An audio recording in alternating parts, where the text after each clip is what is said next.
your egotistical, selfish mind can think about. You cannot stand someone else being the center of attention. You came to my wedding, you couldn't be happy. I was so happy for you. It's not about business, it's just there's so much and it takes precedence over hurting your sister. It's just legit copying my wedding. Like, everything that I did was like pulling like references of like 90s, like it's just like it's stupid because it's the deeper thing that it's about. It's grabbing whatever's in the way.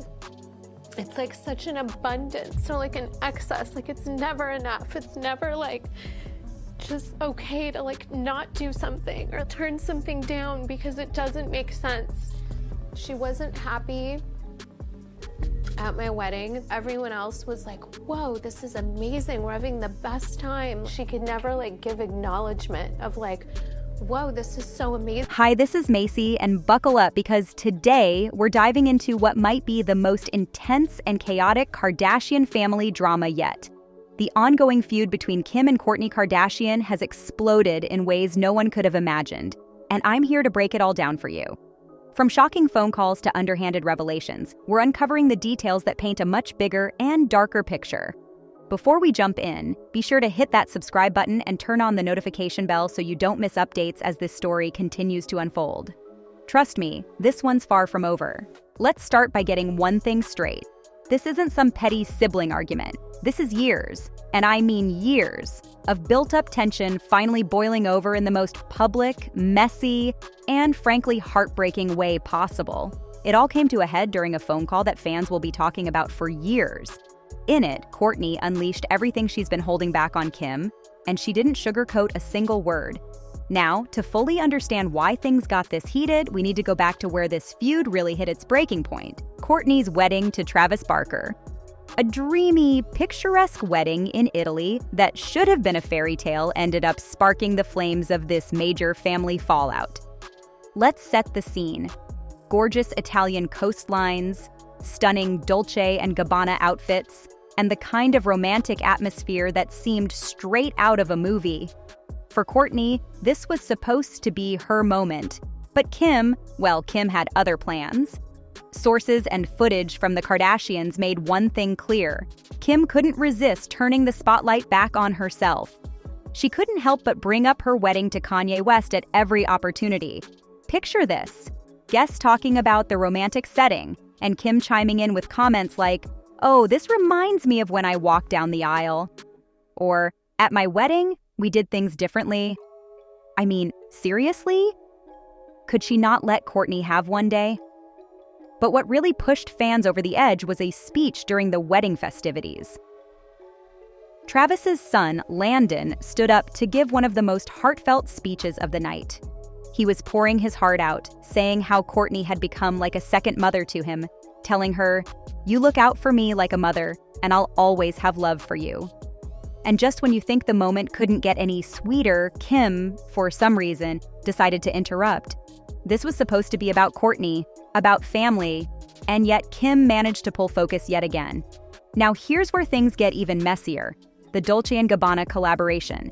If you're thinking, wait, what's the big deal? Let me break it down for you. Kourtney spent months working with Dolce & Gabbana to curate the perfect wedding aesthetic: 90s Italian glamour, custom looks, a carefully crafted vibe that felt like a signature Kourtney moment.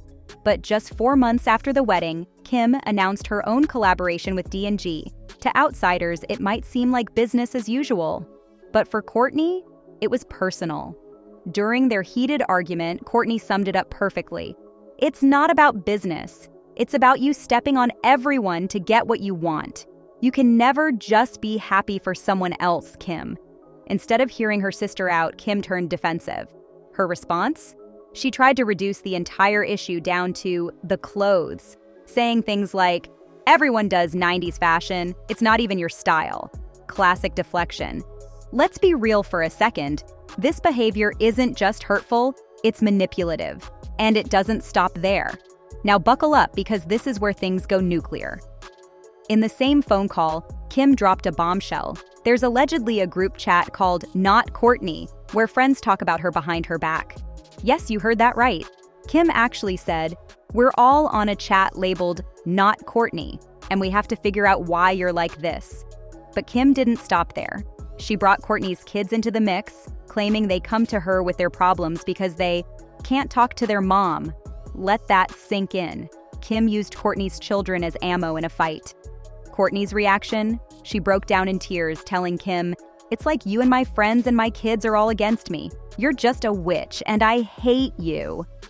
You could feel the heartbreak in her voice, and honestly, who wouldn't be devastated by that? Here's where Kourtney flips the script.